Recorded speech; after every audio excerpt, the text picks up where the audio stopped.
Hello everyone. Class 9th maths UT3 का paper हम solve कर रहे थे। तो सेक्शन ए हमने कंप्लीट कर दिया था। सेक्शन ए में ये 10 क्वेश्चन थे, ये हमारे कंप्लीट हो गए थे। अब करेंगे सेक्शन बी। सेक्शन बी में ये 5 क्वेश्चन है, ठीक है, सभी 3-3 मार्क्स के हैं। तो चलिए शुरू करते हैं इसे। क्वेश्चन नंबर 11 करेंगे पहले। ABC is a right angled triangle in which angle A equal to 90 degree. यहाँ पर देखिए ABC एक राइट एंगल ट्रायंगल है और एंगल A जो बन रहा है वो 90 डिग्री है। And AB equal to AC, यहाँ देखो दो साइड AB और AC इक्वल दे रखी है, हमें एंगल B और एंगल C पता करना है। तो हमने एक राइट एंगल ट्रायंगल बना लिया ABC जो कि एंगल A पर बना रहा है 90 डिग्री। हमें एंगल B और एंगल C ये पता करना है। अब देखिए, क्योंकि यहाँ पर गिवन है AB इक्वल टू AC, ठीक है, ये AB equal to AC given है, AB इक्वल टू AC ये गिवन है। अब देखिए, जब किसी ट्रायंगल में दो साइड्स इक्वल होती हैं तो हम क्या लिख देते हैं, therefore angle B equal to angle C, ठीक है। रीजन क्या होगा, देखिए जब साइड इक्वल गिवन है तो उनके अपोजिट एंगल भी इक्वल होंगे, यानी कि angle opposite to equal sides are equal, ठीक है, लिख देते हैं angle opposite to equal sides are equal, ठीक है। अब देखिए, जब ये दोनों एंगल इक्वल हो गए, यानी ये दोनों एंगल इक्वल हो गए, चलो मान लेता हूं मैं इनको x मान लेता हूं। चलो angle B equal to angle C, इन दोनों एंगल को ही मैं x के बराबर मान लेता हूं। अब तीनों एंगल का सम 180 डिग्री होगा, तो एंगल A कितना है मैं यहाँ लिख देता हूँ एक बार, angle A plus angle B plus angle C, इन तीनों का सम कितना होगा 180 degree by angle sum property से। और एंगल A कितना दे रखा है 90 डिग्री दे रखा है, और एंगल B और एंगल C दोनों इक्वल है, इनको मैंने मान लिया x, तो प्लस x इन तीनों का सम 180 डिग्री। x और x क्या हो जाएगा, ये हो जाएगा 2x, और 90 डिग्री को दूसरी तरफ भेजेंगे तो 180 डिग्री माइनस 90 डिग्री कितना आ जाएगा माइनस करके, 90 को इधर भेजेंगे ना, तो 180 माइनस 90 क्या आएगा माइनस करके 90 ही आएगा। तो x की वैल्यू कितनी आ गई 90/2, कैंसिल आउट हो गया 45। तो x की वैल्यू कितनी आ गई 45 डिग्री, ठीक है। x क्या था, ये दोनों एंगल हमने x के बराबर माने थे क्योंकि हमने दोनों इक्वल प्रूव कर दिए थे। तो देयरफॉर एंगल B और एंगल C दोनों ही हमारे 45 डिग्री के बराबर आ गए, ठीक है। आसान क्वेश्चन था ये, ठीक है। चलिए क्वेश्चन नंबर 12 करेंगे। चलिए क्वेश्चन नंबर 11 हो गया, अब करेंगे क्वेश्चन नंबर 12। क्वेश्चन नंबर 12 देखते हैं। ए सिलेंड्रिकल पिलर, देखो यहाँ पर एक सिलेंडर की शेप का एक पिलर दे रखा है, 50 सेंटीमीटर इन डायमीटर, डायमीटर दे रखा है, हम रेडियस निकालेंगे इसको हाफ करके, और हाइट दे रखी है 3.5 मीटर। हमें पता करना है cost of painting the curved surface of the pillar, जो पिलर है उसकी कॉस्ट निकालनी है पेंटिंग करने की, और जो पेंटिंग हो रही है उसके कर्व्ड सरफेस एरिया पे हो रही है, ठीक है। और यहाँ रेट दे रखा है 12.5 रुपए per metre square, 12.50 rupees per metre square. तो सबसे पहला हमें इस सिलेंड्रिकल शेप का कर्व सरफेस एरिया निकालना है। Curve surface area of a cylinder क्या होता है 2πr/h, r यहां से निकल जाए, h दे रखा है, तो चलिए सबसे पहले 2πr/h निकालते हैं और 12.50 से उसको मल्टीप्लाई कर देंगे। तो देखिए डायमीटर गिवन था 50 सेंटीमीटर, तो यहां से हम रेडियस निकाल लेंगे। रेडियस कितना आ जाएगा 50 डिवाइड बाई 2, यानी कि 25 सेंटीमीटर आएगा, ठीक है। अब देखो इसको सेंटीमीटर को मीटर में करें या सेंटीमीटर में रहने दें। हाइट दे रखी है हमारी 3.5, ये मीटर में, रेडियस हमारी सेंटीमीटर में। देखो कॉस्ट जो निकालनी है ना हमें 12.50 rupees per metre square, metre square के अकॉर्डिंग निकालनी है। तो एक काम करेंगे, रेडियस को मीटर में चेंज कर लेंगे। 25 सेंटीमीटर है तो 25 को हम डिवाइड कर देंगे बाई 100 से, क्योंकि 1 मीटर में 100 सेंटीमीटर होते हैं, तो 25/100 कितना आ जाएगा, ये आ जाएगा 0.25 मीटर, ठीक है। अब हो गया ये मीटर में, हाइट हमारी 3.5 मीटर पहले से ही थी, तो हम CSF सिलेंडर लगा देते हैं। क्या फॉर्मूला होता है 2πr/h, curve surface area of a cylinder क्या होता है 2πr/h। यहाँ वैल्यू पुट कर देंगे, CSC जब निकल आएगा तो इतने रुपए से मल्टीप्लाई कर देंगे, टोटल कॉस्ट आ जाएगी, आसान है। तो 2 इंटू 22/7 इंटू r, रेडियस कितनी है देखो ये 0.25, तो लिख देते हैं यहाँ पर 0.25 इंटू h, h कितनी दे रखी है 3.5, तो h लिख देते हैं 3.5, 2πr/h। अब देखो 7 से ये 3.5 कैंसिल आउट हो जाएगा, यहाँ से 7 से 7 5 या 35 होता है, तो 0.5, ठीक है, 0.5 पॉइंट बीच में आ रहा है ना, 7 5 35, तो पॉइंट बीच में आ रहा है, तो 7 यहाँ से 0.5 से कैंसिल आउट होगा।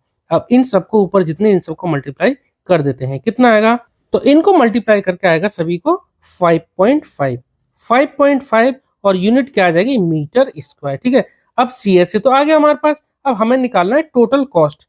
जो टोटल कॉस्ट के लिए हम क्या करेंगे, जो CSA जो हमारा आंसर आया 5.5, इसको हमें मल्टीप्लाई करना है कितने से, ₹12.50 से। ठीक है, हमें कॉस्ट ऑफ पेंटिंग निकालनी है, तो 5.5 इसका CSA आया, इसको ₹12.50 से मल्टीप्लाई कर देंगे, और जो आंसर आएगा हमारा वो आंसर आएगा रुपीज में। ठीक है, ये आंसर आएगा रुपीज में। करते हैं मल्टीप्लाई, कितना आएगा, तो ये आ जाएगा 68.75, 68 रुपीज 75 पैसे। ठीक है, इस तरह से हमने इसका टोटल कॉस्ट निकाल ली। चलिए क्वेश्चन नंबर 12 कंप्लीट हो गया, क्वेश्चन नंबर 13 करेंगे अब। क्वेश्चन नंबर 13 देखते हैं, find the total surface area of a cone. Cone का टोटल सरफेस एरिया पता करना है। स्लांट हाइट यानी एल की वैल्यू दे रखी है 21 मीटर, और diameter of its base, diameter दे रखा है 24 मीटर। तो यहाँ से रेडियस निकाल लेंगे, 2 से डिवाइड करके 12 मीटर आ जाएगा। ठीक है, पाई की वैल्यू 22.7 लेनी है। ठीक है, तो चलिए करते हैं। स्लांट हाइट दे दी 21 मीटर और डायमीटर 24 मीटर, तो यहां से रेडियस निकाल लेंगे। रेडियस कितना आ जाएगा, 24/2 यानी कि 12 मीटर। 12 मीटर आ गई आर की वैल्यू यानी रेडियस। अब हमें इसका टोटल सरफेस एरिया पता करना है कोन का। तो देखिए कोन का जो TSA होता है वो होता है, देखो ये जो कर्व सरफेस एरिया ये होता है πRL, और नीचे जो बेस यानी कि जो सर्कुलर बेस होता है ना, तो ये होता है πr²। तो अगर मैं इसको दो हिस्सों में तोड़ूं तो πRL प्लस πr², इस तरह से बनता है। दोनों से πr कॉमन ले लेता हूं, तो ये πr इस तरह से लिखूंगा, और ब्रैकेट में L प्लस R। चाहो तो आप ये डायरेक्ट फॉर्मूला लिख लो, याद कर लो TSA of cone πRL plus R, या फिर आप इन दोनों को तोड़कर इस तरह से भी याद रख सकते हो। ठीक है, तो हम यहाँ वैल्यू पुट कर देते हैं, हाँ क्योंकि हमें टोटल सरफेस एरिया पता करना है, तो वैल्यू पुट कर देते हैं। पाई की वैल्यू 22.7 और R यानी रेडियस हमने निकाली थी डायमीटर का हाफ करके, कितनी 12, लिख देते हैं 12। ब्रैकेट में L प्लस R, L यानी स्लांट हाइट दे रखी है कितनी 21, लिख देते हैं 21 प्लस रेडियस कितनी 12 मीटर। सॉल्व कर देंगे इसको आसानी से। ठीक है, तो चलिए पहले तो इसको लिख देते हैं 22.7 इंटू 12, ऐसे ही रहने देते हैं फिलहाल के लिए। इन दोनों को जोड़ेंगे तो 21 प्लस 12 कितना आ जाएगा, ये आ जाएगा 33। ठीक है, लिख देते हैं 33। अब क्या करेंगे, 7 से कुछ भी कैंसिल आउट तो होगा नहीं, तो ऊपर सबको मल्टीप्लाई कर देंगे न्यूमरेटर को, और डिवाइड कर देंगे 7 से। कितना आता है देखते हैं, ऊपर सबको मल्टीप्लाई करके आएगा 8712। ठीक है, डिवाइड बाई 7।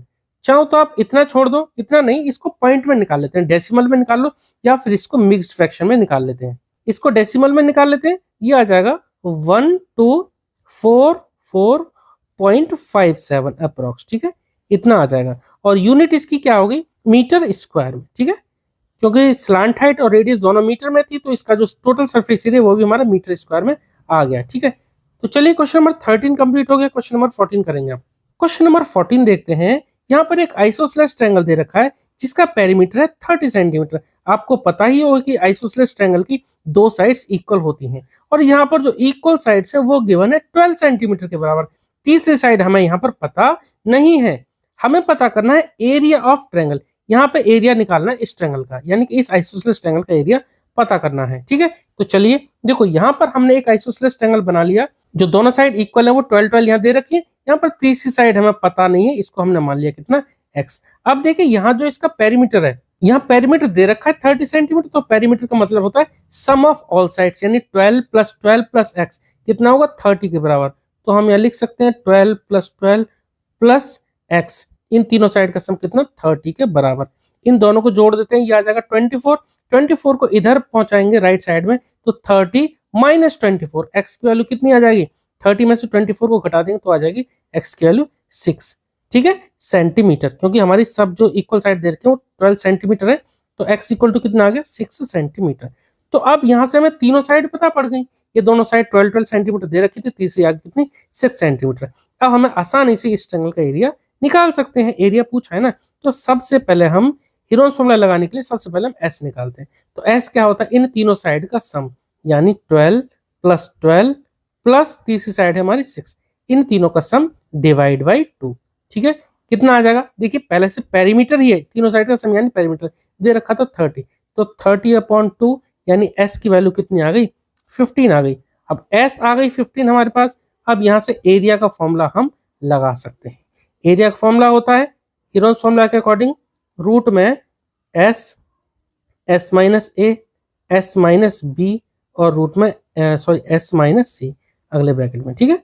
तो यहाँ पे वैल्यू पुट कर देते हैं। एस निकाला हमने कितना 15 लिख देते हैं, ठीक है। अगले ब्रैकेट में एस माइनस ए यानी 15 माइनस ए, कोई सी एक साइड को हमने माना कि 12 जो हमारी ए है, ए को माना हमने 12, तो 15 माइनस 12। दूसरे ब्रैकेट में भी हम 15 माइनस 12 लिखेंगे क्योंकि दूसरी साइड भी हमारी 12 है। एस माइनस सी यानी 15 माइनस सी, थर्ड साइड कितनी एक्स, एक्स की वैल्यू निकाली हमने कितनी 6 सेंटीमीटर, तो 15 माइनस 6, ठीक है।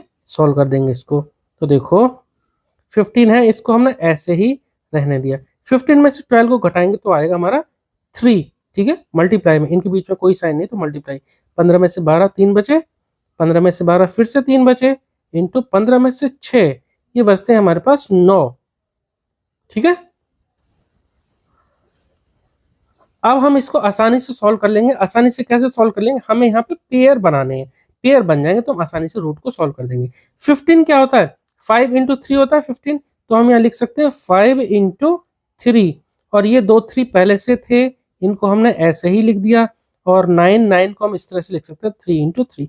अब पेयर बना लेते हैं, देखो एक पेयर 3 3 का ये बन गया, एक पेयर 3 3 का ये बन गया, 5 और 3 अनपेयर्ड रहे, यानी कि ये रूट के अंदर ही रहेंगे, और इनमें से एक एक हम बाहर निकाल देंगे और बाकी का गायब हो जाएगा। तो यहाँ से आगे एक 3 बाहर, और यहाँ से भी एक 3 बाहर आ गया।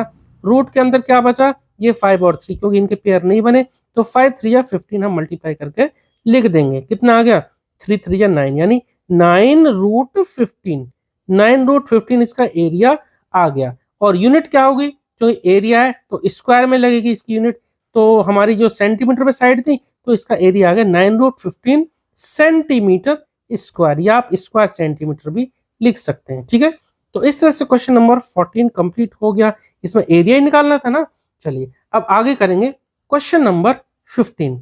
देखो यहाँ पर ट्रायंगल की साइड्स दे रखी हैं और साइड का रेशियो दे रखा है कितना 12:17:25, ठीक है, तीनों साइड का रेशियो, और पेरीमीटर गिवन है 540 यानी 540 सेंटीमीटर। हमें यहाँ पर एरिया पता करना है। तो देखिए सबसे पहले जब साइड का रेशियो दे रखा होता है ना, तो हम इनके साथ कुछ ले लेते हैं, जैसे कि एक साइड को हमने मान लिया 12x, एक को 17x, एक को 25x, इन तीनों साइड का सम दे दिया कितना 540, क्योंकि साइड का सम का मतलब क्या होता है पेरीमीटर, तो यहाँ से x की वैल्यू निकल आएगी, तब फिर हमें साइड निकालने में आसानी रहेगी। चलिए इसको करते हैं। तो चलिए हमने ट्रायंगल बना लिया, इन तीनों साइड का रेशियो दे रखा है इतना, तो एक काम करते हैं, लेट जो फर्स्ट साइड है ए को हमने मान लिया कितना 12x, और बी को हमने मान लिया कितना 17x, और सी यानी थर्ड साइड को मान लिया कितना 25x, ठीक है। ये ए बी सी इस तरह से तीन साइड हो गई, इनकी वैल्यू हमने x के फॉर्म में ली, क्योंकि जब भी रेशियो में दे रखा होता है तो हम उनके साथ कोई कोफिशिएंट लेते हैं, उसके साथ मल्टीप्लाई होगा और तीनों में सेम आएगा वो कोफिशिएंट, ठीक है। यहाँ पर जो पेरीमीटर दे रखा है इस ट्रायंगल का, अब देखिए यहाँ पर पेरीमीटर गिवन है 540 सेंटीमीटर, ठीक है। अब पेरीमीटर का मतलब क्या होता है, इन सभी साइड्स का सम, सभी साइड्स हमने x के फॉर्म में ले ली क्योंकि रेशियो में था, तो देखो कितना आएगा, यहाँ से निकाल लेते हैं 12x plus 17x plus 25x, ठीक है। तीनों साइड का सम कितना होगा पेरीमीटर के बराबर, कितने के बराबर 540 के बराबर। जरा इन तीनों को जोड़ देते हैं, कितना आएगा, इन तीनों का सम आएगा 54, ठीक है। तो 54 और सबके साथ x भी है, तो 54x इक्वल टू 540, ठीक है। x की वैल्यू हमने निकाल ली, x इक्वल टू आ गया 540 डिवाइड बाई 54, यहाँ मल्टीप्लाई में दूसरी तरफ जाएगा तो डिवाइड में, तो कितना आ जाएगा, कैंसिल आउट हो गया 10 यानी 10।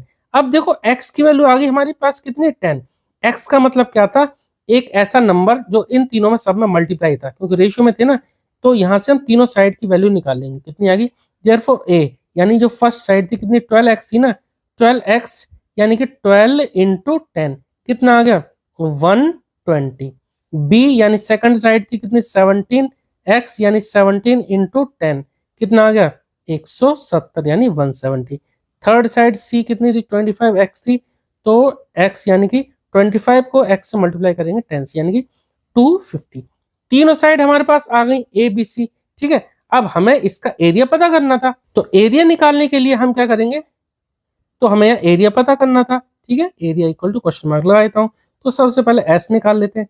एस क्या होता है, ए प्लस बी प्लस सी, तीनों साइड का सम डिवाइड बाई 2। अब यहाँ पर तीनों साइड का सम, यहाँ इनको प्लस करने की जरूरत नहीं है, यहाँ पेरीमीटर दे रखा है पहले से 540, क्योंकि ये पेरीमीटर ही तो है, तो 540 डिवाइड बाई 2। चाहो तो आप इन तीनों की वैल्यू यहाँ पुट करके करोगे तब भी इतना ही आ जाएगा। 540 को 2 से डिवाइड करेंगे कितना आएगा, 2 2 जा 4, बचेगा 1 1 4 14, 2 7 जा 14 0, 270। एस की वैल्यू आ जाती है हमारी कितनी, 270। अब यहाँ से एरिया का फॉर्मूला लगा देंगे। एरिया का फॉर्मूला क्या होता है, रूट में एस, फिर एस माइनस ए, एस माइनस बी और एस माइनस सी। ठीक है, एस की वैल्यू हमें पता है कितनी आ गई हमारी, 270। यहाँ पुट कर देते हैं 270, अगले ब्रैकेट में 270 माइनस ए की वैल्यू हमने निकाली थी कितनी, 120, यहाँ पुट कर देते हैं। अगले ब्रैकेट में 270 माइनस बी की वैल्यू कितनी आई, 170। ठीक है, तीसरा ब्रैकेट 270 यानी 270 माइनस सी की वैल्यू कितनी आई, 250। ठीक है, इसको सॉल्व कर देते हैं, कितनी आती है, देखो रूट लगा दिया ऐसी, 270 को ऐसी लिखा। अब 270 में से 120 को माइनस करेंगे, ये आ जाएगा 150। ठीक है, ये आ जाएगा कितना, 150, और 270 में से 170 जाएगा, ये बचेगा कितना, 100। ठीक है, और 270 में से 250 को माइनस करेंगे, यहाँ बचेगा कितना, 20।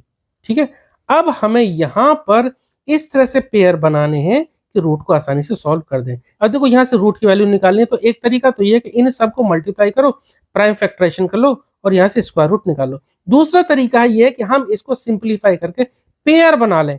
जैसे ये 27 इंटू 10 है, ये 15 इंटू 10 है, ये 10 इंटू 10 है, और यहाँ पे 2 इंटू 10 है। ठीक है, तो एक काम करते हैं, 27 इंटू 10 ये आएगा 27 इंटू 10 इंटू 15 को हम क्या लिख सकते हैं, चलो पहले 15 इंटू 10 ही रहने देते हैं, इंटू 100 हमारा है 10 इंटू 10 इंटू 20 क्या है, 2 इंटू 10 या 10 इंटू 2।